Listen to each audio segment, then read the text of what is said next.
क्रांती सूर्य तू, शिल्पकार तू, भारताचा बोधिसत्व मूक नायका. मोडल्या रूढी त्या परंपरा, दिव्य तेज तूच सकल न्यायदायका.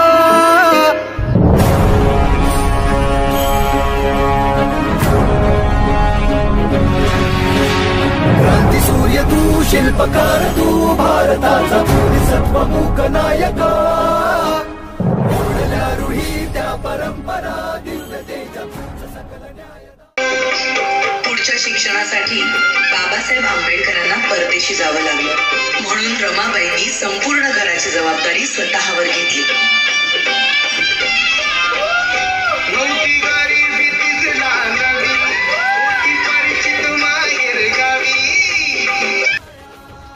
सबके हितों की रक्षा हो ऐसा विधान है, सबको जोड़कर रखे ये भारत का संविधान है. आज दिनांक 14 एप्रिल डॉक्टर बाबासाहेब आंबेडकर यांची जयंती. यासाठी आपण सगळेजण आज एकत्रित जमलो आहे.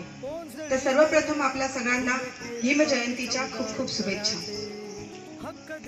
जीवनाचा शिल्पकार जीवनाचा भीम माझा होता रे. रंजल्या गांजल्यांचा दीनदाता होता रे. महामानव बोधिसत्व सर्वांसाठी समान अशी वागणूक मिळावी यासाठी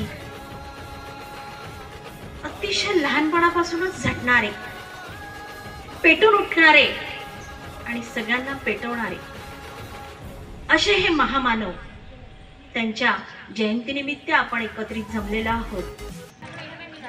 आज 14 एप्रिल डॉक्टर बाबासाहेब आंबेडकर यांचा जन्मदिन. त्यानिमित्तानं मी त्यांना विनम्र अभिवादन करतो आणि आपणा सर्वांना भीम जयंतीच्या शुभेच्छा देतो. आज या कार्यक्रमाला उपस्थित असलेल्या आपल्या शाळेच्या मुख्याध्यापिका कोळंबकर, उपमुख्याध्यापक रिंगे सर, सर्व सहाय्यक शिक्षक, शिक्षकेतर कर्मचारी आणि माझ्या बालमित्रांनो,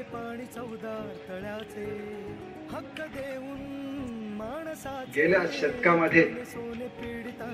शतकामध्येच नाही ते गेल्या सहस्त्रकामध्ये आणि फक्त आपल्या भारतातच नाही त्या अख्ख्या जगाच्या पाठीवर जेवढे म्हणून महापुरुष झाले त्या महापुरुषामध्ये